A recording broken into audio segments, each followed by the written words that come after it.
Shalom Bapak Ibu Saudara-saudara sekalian. Hari ini kita berjumpa kembali dalam Bible Online di CK7. Saya percaya kita semua dalam keadaan sehat dan diberkati oleh Tuhan. Mari kita sama-sama siapkan hati kita, pikiran kita, supaya kita bisa menerima apa yang hendak Tuhan nyatakan melalui apa yang kita pelajari di dalam Bible Study hari ini. Mari kita tundukkan kepala. Kita percaya bahwa hadirat Tuhan memenuhi kehidupan kita. Mari kita bersyukur buat segala kebaikan Tuhan. Terima kasih.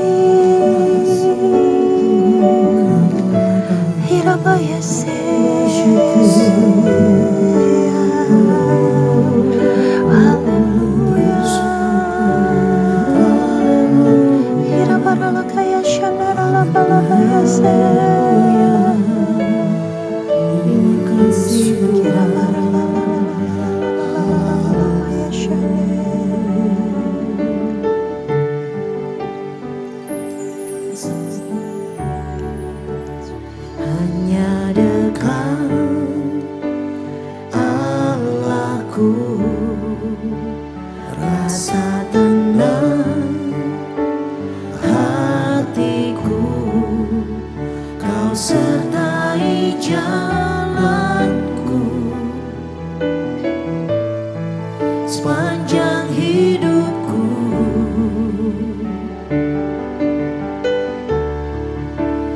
Hanya dekat padamu ada kekuatan baru. Kaulah perlindunganku, keselamatanku.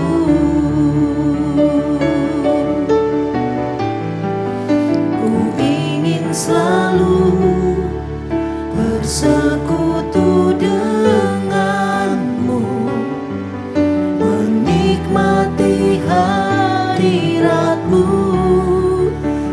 Biarkan rohmu tinggal dalam hidupku.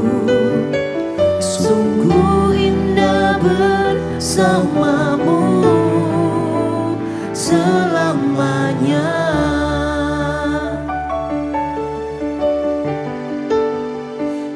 Hanya dekat Allahku, rasa tenang hatiku, Kau sertai jalanku sepanjang hidupku.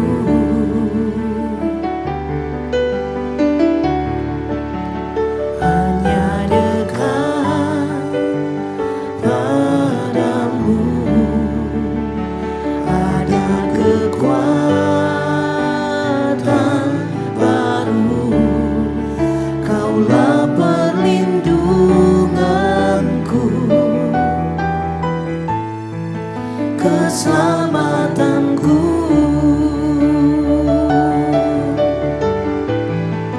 Ku ingin selalu bersekutu denganmu, menikmati hadiratmu. Biarkan rohmu tinggal dalam hidupku. Sungguh indah bersamamu. Ku ingin selalu bersekutu denganmu, menikmati hadiratmu. Biarkan rohmu tinggal dalam hidupku. Sungguh indah bersamamu. Ku ingin selalu bersekutu denganmu, menikmati hadiratmu. Biarkan rohmu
mengasihiku, kuasa-Mu memulihkanku.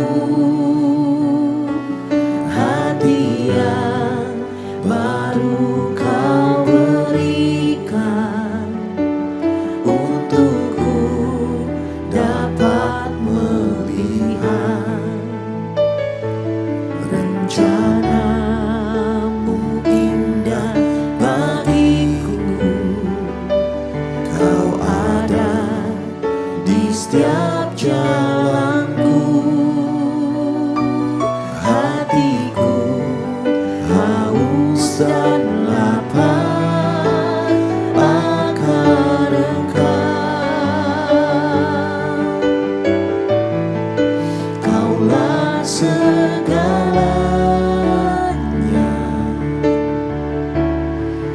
di dalam hidupku.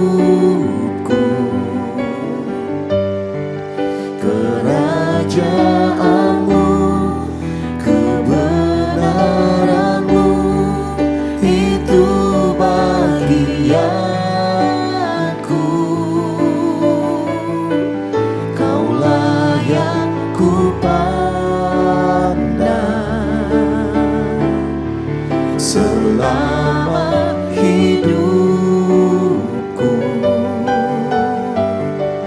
Mengasihi-Mu, memuliakan-Mu, Bapa dan Rajaku.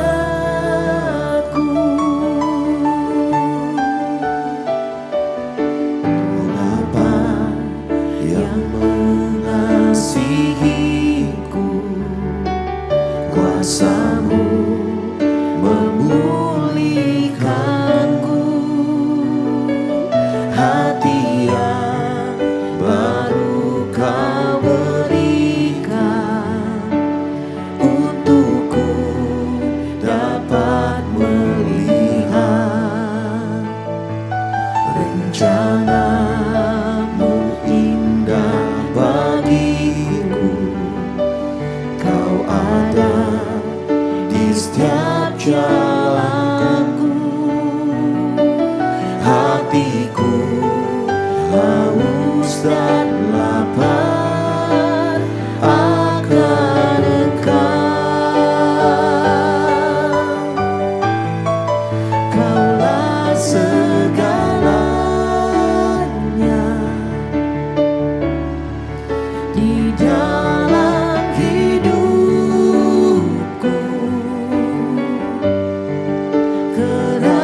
Kerajaan-Mu, kebenaran-Mu, itu bagianku.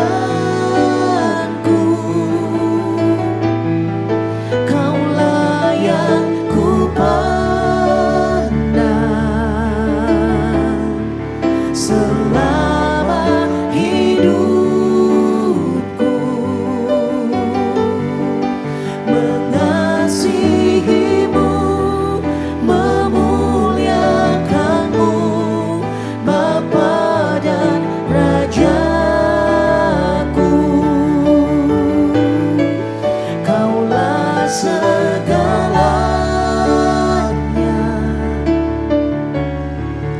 di dalam hidupku. Kerajaan-Mu, kebenaran-Mu, itu bagianku. Kaulah yang kupandang selama hidupku. Mengasihi-Mu,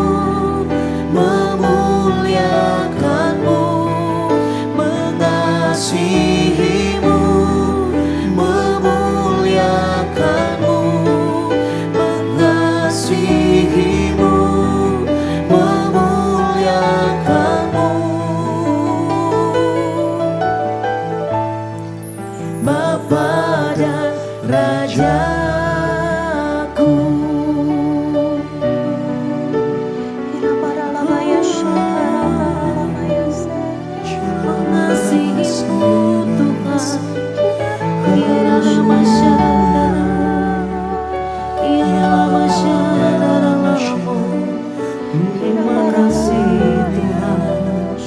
Iralah para masyarakat. Kami tahu kami menerima yang terbaik daripadamu ketika kami ada di dalam kasih setiamu Tuhan. Maka dari itu izinkan kami senantiasa untuk memuji-muji Engkau, untuk menaikkan Tuhan rasa syukur kami, karena kami mempunyai Allah yang luar biasa. Dan kami mau berjanji Tuhan, kami mau senantiasa mengasihi Engkau, memuliakan Engkau di sepanjang umur hidup kami ya Bapa. Izinkan kami ya Tuhan, untuk lebih lagi bisa membawa hidup kami ini ya Tuhan semakin dekat dengan Engkau ya Bapa. Melalui segala apapun yang harus kami lakukan ya Tuhan. Mungkin itu bagi pasangan kami Tuhan. Mungkin itu bagi keturunan kami atau orang-orang yang Tuhan taruh di sekitar kami. Mari Tuhan, Engkau berbicara, Engkau memberikan kepada kami arahan-Mu, sehingga kami dapat mengerti apa yang harus kami lakukan hari lepas hari, sehingga kami bisa menyenangkan Engkau. Terpujilah nama-Mu Tuhan, hanya di dalam nama Tuhan Yesus. Haleluya, amin. Oke saudara-saudara, kita masuk di dalam Kidung Agung, pasal yang kelima. Ini berbicara tentang puisi, syair, puji-pujian sebagai balasan dari mempelai wanita kepada mempelai pria, sebagai balasan atas pujian yang sudah disampaikan di pasal yang sebelumnya. Nah, sebelum itu saudara-saudara, saya ingin mengingatkan kita. Apakah kita masih memberi pujian buat pasangan hidup kita? Atau mungkin buat orang-orang yang hari ini Tuhan taruh di dalam hidup kita, orang tua kita yang mungkin kita sudah lupakan. Kita nggak pernah lagi memuji mereka karena mungkin kita sudah merasa bahwa kita sudah nggak perlu lagi orang tua karena kita sudah berada di dalam posisi yang bisa mandiri. Tapi mereka perlu yang namanya pujian. Mereka perlu encourage, kekuatan dari perkataan-perkataan afirmasi positif kita. Untuk itu hari ini kita diingatkan saudara-saudara untuk menyampaikan pujian. Terutama kalau di sini dikatakan pujian kepada pasangan hidup kita. Nah, mari kita baca di dalam Kidung Agung 5 pasal yang pertama. Aku datang ke kebunku Dindah, pengantinku. Kukumpulkan mur dan rempah-rempahku. Kumakan sambangku dan maduku. Kuminum anggurku dan susuku. Makanlah teman-teman, minumlah sampai mabuk cinta. Nah, ini berbicara tentang sebuah undangan sepasang-pasangan yang sedang dimabuk asmara, di mana mempelai laki-laki menanggapi undangan dari mempelai wanita untuk datang ke kebunnya, untuk datang kepada hidupnya. Nah, si wanita ini menyampaikan bahwa aku ini milikmu, aku ini milik suamiku. Dan di sini dikatakan bagaimana mereka menikmati itu semua. Mulai dari wangi-wangian, mulai dari makanan, bahkan sampai minuman. Sebagai tanda apa? Sebagai tanda memberikan yang terbaik untuk pasangannya. Dan di sini dikatakan mereka merayakannya bersama teman-temannya. Bahwa kehidupan kita yang kita nikmati juga bisa dilihat oleh orang-orang yang ada di sekitar kita. Nah, kata kebun di sini mewakili sebuah perumpamaan yang menyatakan bahwa dirinya ini milik, sudah menjadi kepunyaan sang mempelai laki-laki di hari pernikahannya. Sehingga mempelai ini menyambut hari pernikahannya ini dengan bersuka cita. Dikatakan ada bau-bauan dari rempah-rempah yang harum.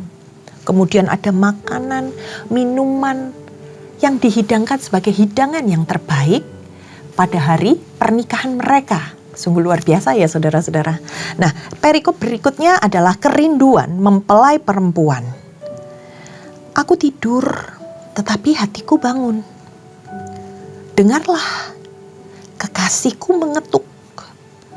Bukalah pintu, Dinda, manisku, merpatiku, idam-idamanku, karena kepalaku penuh embun dan rambutku penuh tetesan embun malam. Bajuku telah kutanggalkan. Apakah aku akan mengenakannya lagi? Kakiku telah kubasuh. Apakah aku akan mengotorkannya pula? Nah, ini adalah pikiran dan pembahasan dari sang mempelai perempuan, menggambarkan sebuah pergumulan hati ketika dia sudah dalam keadaan hendak tidur, tetapi hatinya itu tetap bangun, saudara-saudara. Nah, ini bisa ditafsirkan apakah ini seolah-olah dia sedang bermimpi atau dia ada di dalam keadaan yang nyata. Nah, ketika itu dia merasa bahwa kekasihnya itu datang. Tapi si wanita ini tidak siap untuk menerimanya. Karena apa? Karena dia sudah membersihkan dirinya, karena dia sudah bersiap-siap untuk tidur. Sehingga dari keinginan hatinya, si perempuan ini berusaha untuk menolak. Karena apa? Dia malas untuk bertukar pakaian kembali, untuk kembali mengulang rutinitas, membersihkan dirinya sebelum tidur. Boleh kita simpulkan bahwa ini adalah sebuah keegoisan. Ketika kita sudah merasakan sesuatu yang mungkin menurut pikiran kita enak, tetapi ketika ada sesuatu yang harus kita kerjakan, kita sepertinya enggan.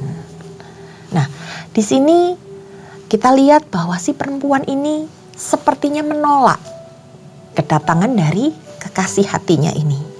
Kemudian kita baca selanjutnya. Di ayat yang keempat. Kekasihku memasukkan tangannya melalui lubang pintu. Berdebar-debarlah hatiku. Aku bangun untuk membuka pintu bagi kekasihku. Tanganku bertetesan mur. Bertetesan cairan mur dari jari-jariku pada pegangan kunci pintu. Kekasihku kubukakan pintu. Tetapi kekasihku sudah pergi. Lenyap. Seperti pingsan aku ketika ia menghilang. Kucari dia, tetapi tak kutemui. Kupanggil, tetapi tidak disahutnya.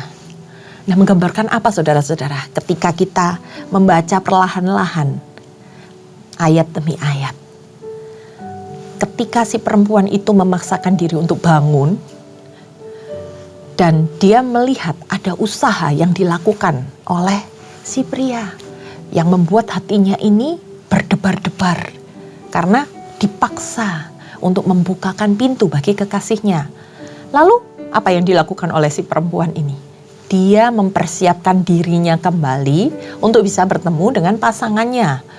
Nah, mungkin kelamaan saudara-saudara, karena dia sepertinya memakai wangi-wangian pada jarinya, kemudian dia memakai gaunnya kembali, baru dia membuka pintu. Tetapi apa yang didapati? Terlambat saudara-saudara. Karena kekasihnya sudah pergi meninggalkan dia. Mungkin karena lama menunggu si perempuan tersebut untuk mempersiapkan diri, sehingga kekasihnya ini kembali. Nah, di ayat yang ke-7. Aku ditemui peronda-peronda kota, dipukulinya. Aku dilukainya, selendangku dirampas oleh penjaga-penjaga tembok. Apa yang terjadi? Kedua kali si perempuan itu mencari kekasihnya keliling kota. Pernah dibahas di dalam pasal yang ketiga. Malam-malam hari dia mencari kekasihnya. Dan kembali dia menemui peronda-peronda kota yang menjaga kota di malam hari. Tapi tentunya dalam keadaan yang tidak baik. Karena di sini dikatakan dia disakiti di sana. Dia dilukai, bahkan selendangnya dirampas. Jadi ada hal-hal yang tidak baik. Ada beberapa penafsiran saudara-saudara.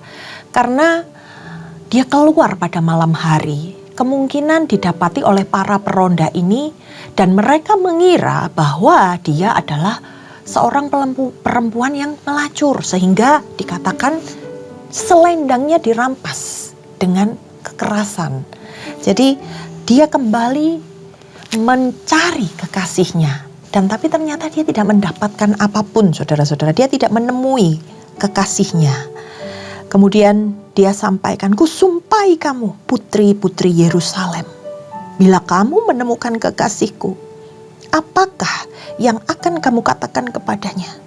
Katakanlah bahwa sakit asmara aku."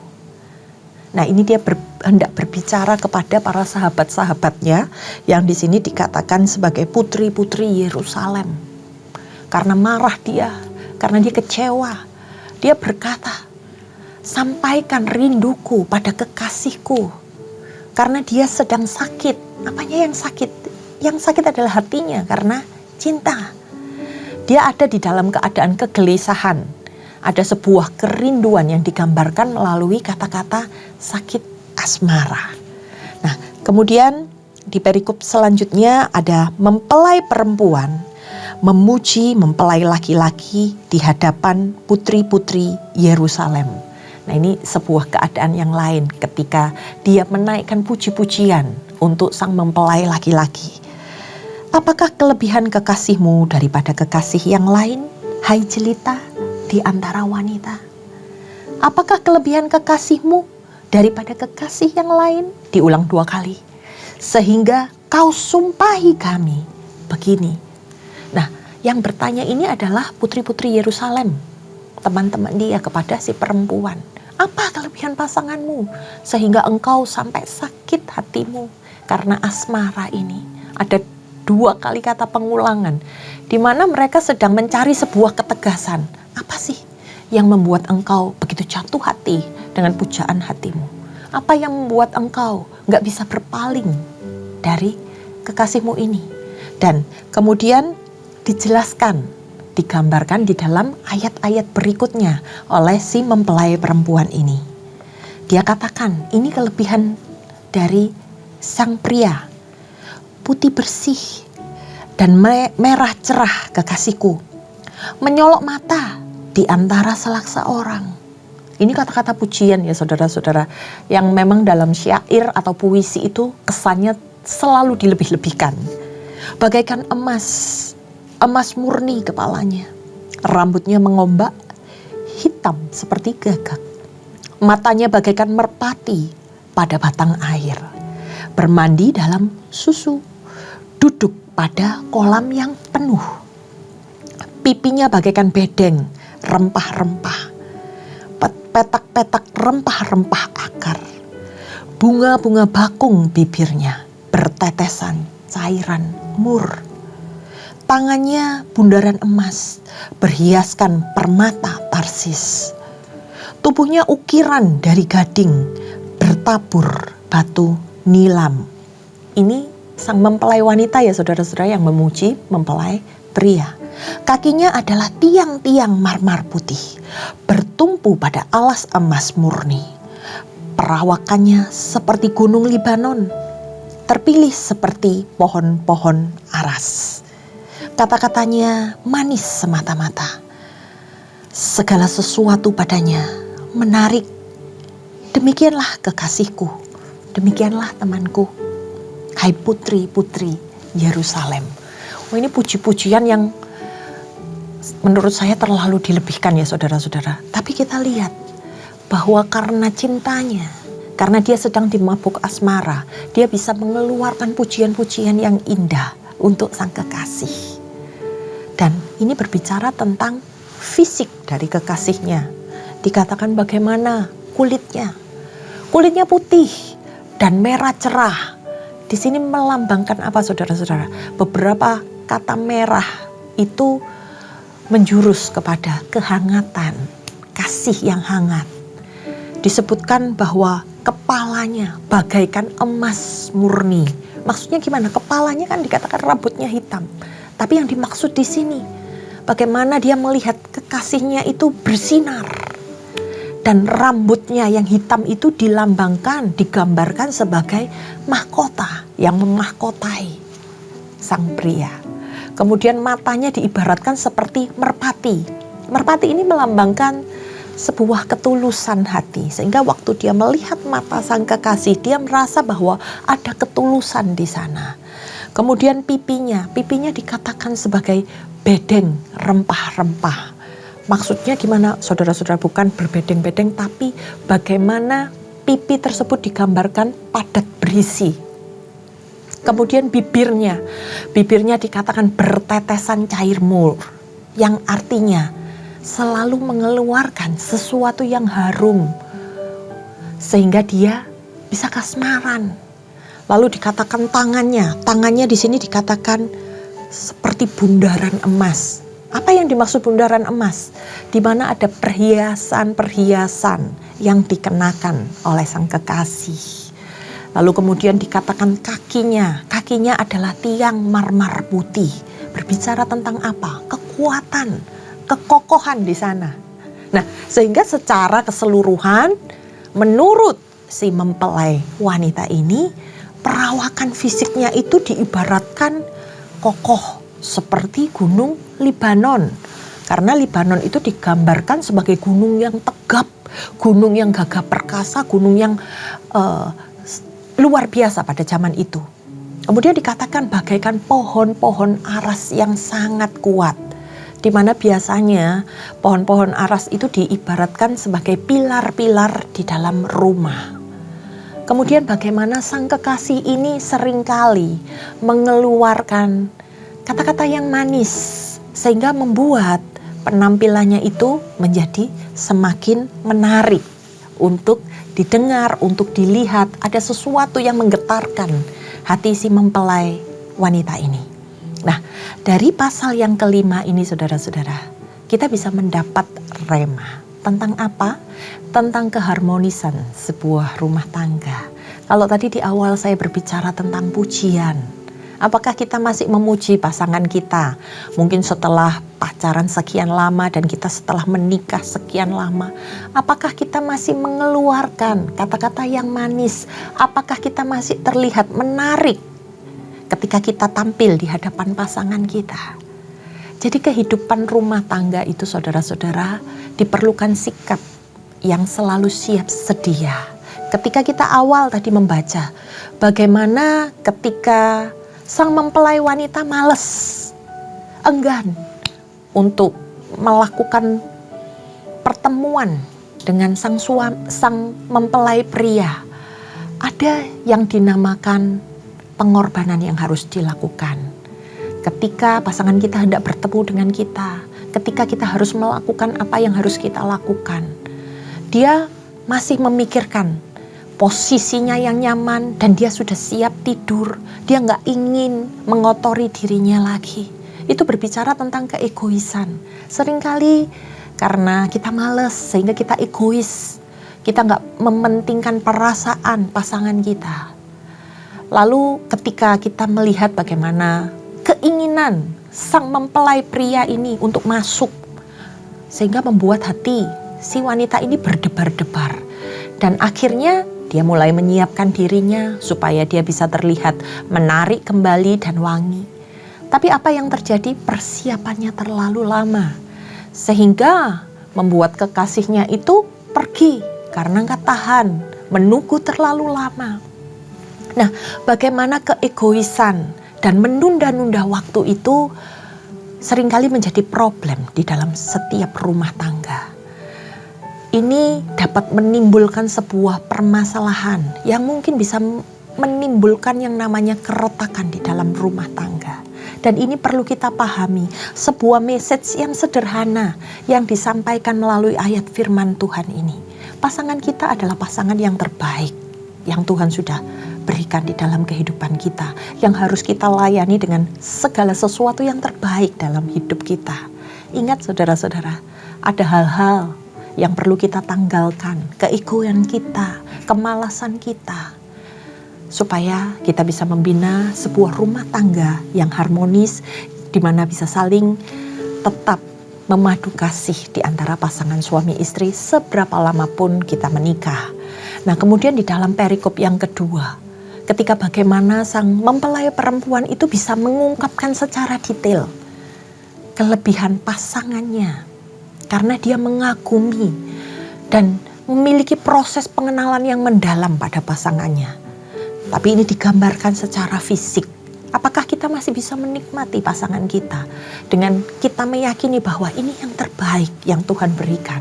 Nah, proses saling mengenal ini di mana kita bisa belajar memahami perasaan satu sama lain, kekurangan dan kelebihan satu sama lain. Sehingga bukan hanya secara fisik, tetapi kelebihan dan kelemahan yang bisa kita rasakan di saat kita menjalin kehidupan bersama di dalam rumah tangga. Nah, bagaimana kekurangan istri atau suami kita bisa kita terima di tengah banyak kelebihannya. Nah, ketika kita saling mengerti, ketika kita saling bisa menyesuaikan diri satu sama lain dan menerima itu semua, itu menjadikan sebuah jembatan yang indah di dalam setiap perbedaan yang ada. Masihkah kita memuji, mengagumi pasangan kita setelah sekian lama kita hidup bersama? Karena ini penting saudara-saudara. Kitab Kidung Agung ini mengingatkan kita betapa hal-hal yang mungkin sudah kita lupakan karena itu sudah berlalu waktunya. Tapi hari ini kita diingatkan untuk kita tetap berada di dalam wadah yang benar, di dalam sebuah pernikahan, jalan yang benar, di mana kita bisa saling menikmati pasangan hidup yang terbaik yang Tuhan sudah anugerahkan di dalam kehidupan kita. Jadi kalau kita membaca Kidung Agung, saudara-saudara, jangan cuma sekedar membaca, tapi nikmati apa yang hendak disampaikan oleh Tuhan melalui ayat firman ini. Kita diingatkan bagaimana kita perlu untuk memuji pasangan. Kita perlu untuk membawa diri kita siap sedia ketika pasangan kita membutuhkan. Dan di fase manapun, di tahun berapapun, kita tetap memuji pasangan kita. Bahwa bukan hanya penampilan fisik, tetapi apa yang dihasilkan dari kehidupan kita berumah tangga, kita memperoleh hal-hal yang baik, yang bisa kita nikmati sebagai pasangan hidup.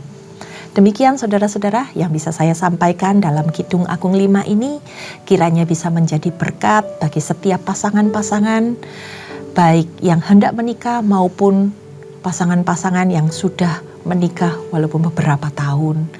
Dan kiranya kita tetap menjadi pasangan yang menginspirasi pasangan-pasangan lain. Mari kita tundukkan kepala. Tuhan, kami percaya Engkau hadir di tengah-tengah kami, Tuhan. Kalau hari ini kami diingatkan bagaimana pentingnya kami bisa memuji pasangan kami, mempersiapkan diri kami untuk siap sedia melayani orang-orang yang Tuhan taruh untuk menemani hidup kami, Tuhan. Ketika kami diingatkan bagaimana kami harus mengagumi pasangan kami, Tuhan, dengan setiap kelebihan bahkan kelemahan yang ada. Kami percaya, Tuhan, Engkau menghendaki keluarga yang harmonis, keluarga yang bisa menjadi berkat buat anak cucu keturunan kami, bahkan orang-orang yang ada di sekitar kami. Kau yang memberkati, Tuhan, keluarga lepas keluarga. Biar kehangatan kasih-Mu yang kami rasakan setiap hari, juga kami bisa transferkan, Tuhan, di dalam kehidupan rumah tangga kami, dengan kehidupan yang harmonis, yang indah di mata Tuhan dan pasangan kami. Terima kasih sudah mengingatkan kami hari ini, Tuhan. Terima kasih sudah berbicara atas kami, ya Bapa. Dan kami percaya firman-Mu ini menyegarkan pernikahan kami, membuat kami, ya Tuhan, semakin mengerti apa yang harus kami lakukan. Terima kasih, ya Tuhan, kami serahkan seluruhnya kehidupan kami hanya di dalam nama Tuhan Yesus. Setiap yang percaya katakan amin. Terima kasih saudara-saudara, Tuhan Yesus memberkati.